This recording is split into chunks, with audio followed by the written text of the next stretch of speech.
The Undying Night Warrior, Part 1. The wind howled through the ancient forest, rattling the dead branches like whispering bones. A thick fog curled around the gnarled trees, slithering across the ground like ghostly fingers reaching for something. Or someone. Deep in the heart of the forest stood a ruined castle, its stones blackened with age, its towers crumbling like rotting teeth. Few dared to go near it, for the legend spoke of a warrior who never died, a cursed knight bound to the darkness, hunting anyone foolish enough to trespass on his land. Tonight, someone was foolish enough. Jace and his friends had heard the stories, but laughter had drowned out their fear. "Come on," Jace had said, holding up his phone's flashlight. "It's just a dumb legend. Besides, what's the worst that could happen?" "The worst?" Kyle, the group's scaredy cat, gulped.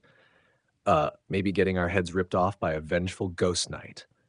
"That's oddly specific," Lily smirked, pushing him forward. The three of them stepped over the broken gate, their footsteps crunching on the damp leaves. Inside the ruins, the air was thick, heavy, like something unseen was watching. The shadows twisted unnaturally, and every creak of stone felt like a whisper in the dark. Then, a sound. Clang. It echoed through the halls like the strike of a hammer against steel. Jace swung his flashlight wildly, but there was nothing, just the broken walls and the emptiness beyond. "Did you hear that?" Kyle's voice cracked. "Probably just a rock falling," Jace said, though his grip on the flashlight tightened. Clang. Closer this time. Kyle made a noise somewhere between a squeak and a whimper. "Nope, nope, nope, nope, I'm leaving." But before he could turn, the shadows shifted. A figure emerged from the darkness, a knight clad in rusted armor, his eyes glowing a sickly green from beneath a cracked helmet. His sword, massive and chipped, dragged against the stone floor with a screech that made their bones rattle. "You should not have come."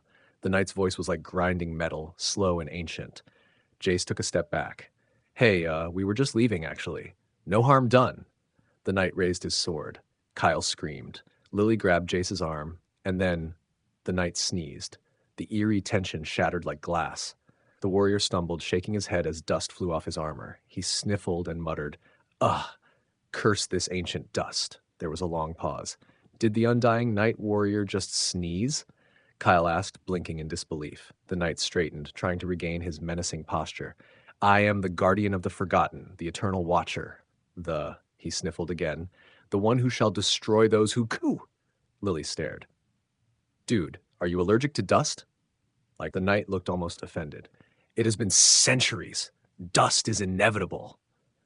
Kyle, despite his terror, couldn't stop himself from laughing. "So you're telling me you're the most feared warrior of the night and your weakness is allergies?" The knight pointed his sword at them. "Silence!" he boomed, but his voice cracked at the end, followed by another loud sneeze. Jace wiped a tear from his eye. "Oh man, this is not how I expected to die."